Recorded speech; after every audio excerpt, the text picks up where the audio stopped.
Hello ಎಲ್ರಿಗೂ ನಮಸ್ಕಾರ. ಎಲ್ಲರೂ ಆರಾಮಲ್ಲ? ಐ ಹೋಪ್ ಎಲ್ಲರೂ ಕೂಡ ಹ್ಯಾಪಿಯಾಗಿ ಹೆಲ್ದಿಯಾಗಿದ್ದೀರಾ ಅಂತ ಅನ್ಕೋತೀನಿ.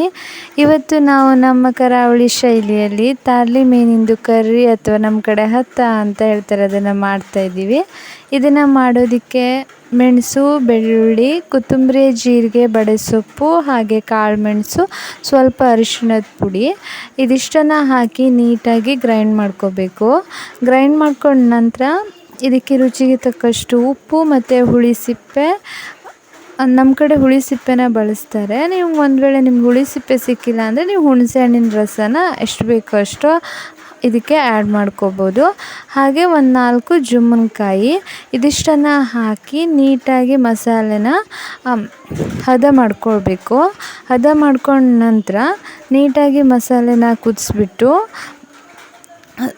ಫ್ರೆಶ್ಶಾಗಿ ಕ್ಲೀನ್ ಮಾಡಿರುವಂತಹ ತಾರ್ಲಿ ಮೀನನ್ನು ಇದಕ್ಕೆ ಹಾಕಬೇಕು. ಹಾಕಿಬಿಟ್ಟು ಒಂದು 20 ನಿಮಿಷ ಬೇಯಿಸಿ ಮಸಾಲೆ ಎಲ್ಲ ಕುದ ನಂತರ ಇದಕ್ಕೆ ಅರಿಶಿಣದ ಎಲೆ, 1-2 ಅರಿಶಿಣದ ಎಲೆನ ಹಾಕಿ ಒಂದು 10 ನಿಮಿಷ ಬಿಟ್ಟರೆ ರುಚಿಯಾಗಿ ಕರಾವಳಿ ಶೈಲಿಯಲ್ಲಿ ತಾರ್ಲಿ ಮೀನಿಂದು ಹತ್ತ ರೆಡಿಯಾಗುತ್ತೆ. ಈ ತಾರ್ಲಿ ಮೀನು ಹತ್ತನ ನೀವು ಗಂಜಿ ಜೊತೆಗೆ ಅಥವಾ ಕೊಚ್ಚಗಕ್ಕೆ ಅನ್ನದ ಜೊತೆನೂ ಕೂಡ ಸವಿಬೋದು. ಟೇಸ್ಟ್ ಸೂಪರಾಗಿರುತ್ತೆ.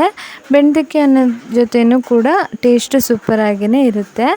ಹಾಗೆ ಇದಕ್ಕೆ ಅನ್ನ, ತಾರ್ಲಿ ಮೀನು ಹತ್ತ, ಹಾಗೆ ಪಕ್ಕದಲ್ಲಿ ಒಂದು ಲೋಟ ರಾಗಿ ಗಂಜಿ ಇದ್ದರೆ ಭರ್ಜರಿ ಭೋಜನ ಅಂತಲೇ ಹೇಳ್ಬೋದು.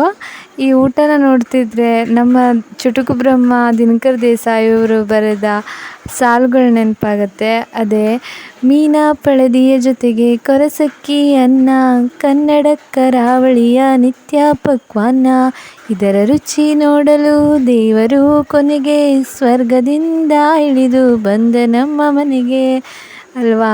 ಕರಾವಳಿಯವ್ರಿಗೆ ಇದು ನಾರ್ಮಲ್ ಊಟನೇ, ಆದರೂ ಪ್ರತಿನಿತ್ಯ ಇದನ್ನು ಊಟ ಮಾಡಬೇಕಾದ್ರೆ ಸ್ಪೆಷಲ್ ಅಂತಲೇ ಫೀಲ್ ಮಾಡಿಕೊಂಡು ಊಟ ಮಾಡ್ತೀವಿ.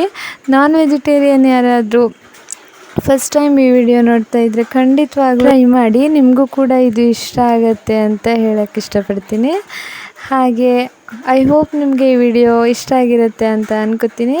ಆದಷ್ಟು ಬೇಗ ಇನ್ನೊಂದು ವಿಡಿಯೋ ಜೊತೆ ಮತ್ತೆ ಸಿಗ್ತೀನಿ. ಎಲ್ರಿಗೂ ಒಳ್ಳೆಯದಾಗಲಿ. ನಮಸ್ಕಾರ.